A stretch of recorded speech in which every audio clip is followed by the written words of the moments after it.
Hello students, आपका मेरे channel mathematics bye आजाद sir में स्वागत है। और आपने अभी तक मेरे चैनल को सब्सक्राइब नहीं किया है तो चैनल को सब्सक्राइब कर लें, बेल आइकन को प्रेस कर लें। तो बेटा शुरू करते हैं आज की वर्कशीट, जो कि 8वीं क्लास के लिए है। विज्ञान की वर्कशीट है, वर्कशीट नंबर 31। ये 5 फरवरी के लिए आई है बेटा। यहाँ से बच्चे अपना नाम लिखेंगे, अपने कक्षा अध्यापक या अध्यापिका का नाम लिख देंगे। और बेटा आपका चल रहा था जंतुओं में जनन, ठीक है। इसमें हम पढ़ चुके थे बेटा निषेचन। निषेचन क्या होता है? वह प्रक्रिया होती है जहां नर युग्मक और मादा युग्मक मिलकर संलयन करते हैं, यानी कि मिलते हैं और एक संरचना बनाते हैं, जिसे हम क्या कहते हैं? युग्मनज के रूप में जानते हैं, यानी कि युग्मनज जाना जाता है, जो अंततः भ्रूण में विकसित होता है, ठीक है। निषेचन वह प्रक्रिया होती है जिसमें जब नर युग्मक और मादा युग्मक संलयन करते हैं, यानी कि मिलते हैं और एक स्ट्रक्चर बनाते हैं, उसे कहते हैं युग्मनज। और युग्मनज विकसित होकर क्या होता है भैया? भ्रूण बन जाता है। और भ्रूण का जब पूरा विकास हो जाता है वो शिशु को जन्म देता है, ठीक है। पशु में निषेचन की प्रक्रिया 2 तरीकों से होती है।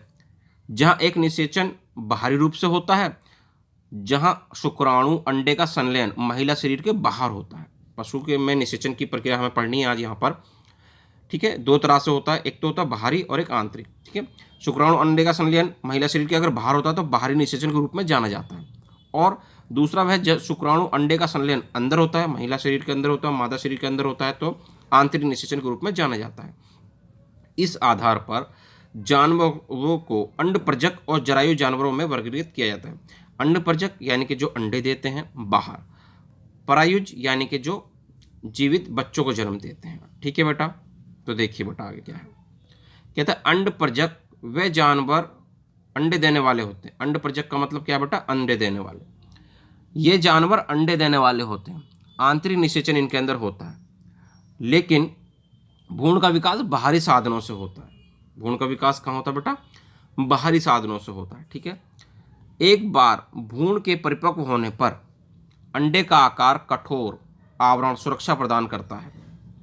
उदाहरणतः पक्षी, मेंढक, मछलियां, ये सब क्या आपके अंडप्रजक हैं बेटा, ठीक है। अंडे से जन्म होता है इनका।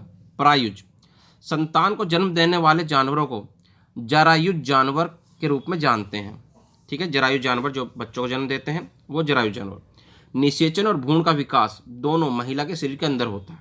निषेचन भी महिला के अंदर होगा और भ्रूण का विकास भी अंदर ही होगा। उदाहरण तो कुत्ते, बिल्ली, मनुष्य आदि आपके जरायु जानवर हैं, ठीक है जी।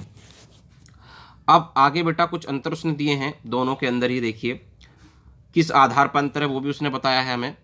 कहता है अगर अर्थ के आधार पर देखें तो अंडप्रजक अंडे देते हैं, जरायुज युवा को जन्म देते हैं, यानी कि बच्चों को जन्म देते हैं। निषेचन की बात करें तो बाहरी और आंतरिक दोनों होता है इसके अंदर निषेचन अंडप्रजक में। जरायुज के अंदर क्या होता है? सिर्फ आंतरिक निषेचन होता है। तीसरा, भ्रूण को पोषक तत्वों की आपूर्ति कहाँ से होती है जी? भ्रूण को अंडे की जर्दी से पोषक तत्व मिलते हैं। अंडप्रजक के अंदर भ्रूण को अंडे की जर्दी से पोषक तत्व मिलते हैं, जबकि जरायुज में भ्रूण को माँ से पोषक तत्व मिलते हैं। भ्रूण को माँ से पोषक तत्व मिलते हैं जरायुज के अंदर, ठीक है। जीवित रहने की संभावना, चूंकि बाहरी वातावरण में अंडे रखे जाते हैं तो पर्यावरण पर, बाहरी पर्यावरण पर डिपेंड करते हैं। जरायुज के अंदर पोषण और देखभाल माँ द्वारा प्रदान की जाती है। इसमें तो वातावरण पे है और ये माँ द्वारा बेटा। उदाहरण की बात करेगा तो अंडप्रजक के उदाहरण है मछली, उभयचर, कीट, पक्षी और सरीसृप, ठीक है। ये अंडप्रजक के उदाहरण है। जबकि जरायुज के मनुष्य, कुत्ते, हाथी, बिल्लियाँ ये आपके जरायुज के उदाहरण है। अब बेटा हम देखते हैं पहला प्रश्न। कहता है निम्नलिखित प्रश्नों का उत्तर दीजिए। पहला प्रश्न है अंडप्रजक जंतुओं के भ्रूण को पोषक तत्व कैसे मिलते हैं? तो हम जानते हैं बेटा अंडप्रजक जंतुओं के भ्रूण को पोषक तत्व अंडे की जर्दी से मिलते हैं। तो देखिए इसका आंसर बेटा, पहला आंसर कहता है अंडप्रजक जंतुओं के भ्रूण, यहाँ भ्रूण कर लेंगे, भ्रूण को अंडे की जर्दी से पोषक तत्व मिलते हैं। कहाँ से मिलते हैं बेटा? अंडे की जर्दी से पोषक तत्व मिलते हैं, ठीक है। अंडप्रजक जंतुओं के भ्रूण को अंडे की जर्दी से पोषक तत्व मिलते हैं। अब देखते हैं बेटा क्वेश्चन नंबर 2। अंडप्रजक और जरायुज जानवरों जंतुओं के बीच अंतर लिखिए। अंडप्रजक और जरायुज जंतुओं के बीच में अंतर लिखना है बेटा। तो देखिए इसका आंसर हमने दे रखा था हमारी वर्कशीट में। हम यहाँ से यहाँ तक ये अंतर लिख देंगे और ये हमारा आंसर नंबर 2 हो जाएगा, ठीक है जी। अर्थ के आधार पर अंडप्रजक अंडे देते हैं, जरायुज युवा को जन्म देते हैं। निषेचन के आधार पर इस अंडप्रजक में बाहरी और आंतरिक दोनों निषेचन होते हैं, जबकि जरायुज में आंतरिक होता है। भ्रूण को पोषक तत्वों की आपूर्ति कहाँ से होती है? भ्रूण को अंडे की जर्दी से पोषक तत्वों की आपूर्ति होती है अंड प्रजक में, और जरायुज के अंदर भ्रूण को मां से पोषक तत्व मिलते हैं। ठीक है, जीवित रहने की संभावना की बात करें अगर, तो अंड प्रजक के अंदर क्या होता है बेटा, चूंकि बाहरी वातावरण में अंडे रखे होते हैं तो बाहरी वातावरण के ऊपर डिपेंड करते हैं जीवन की संभावना। जरायुज के अंदर पोषण और देखभाल मां के द्वारा प्रदान की जाती है बेटा।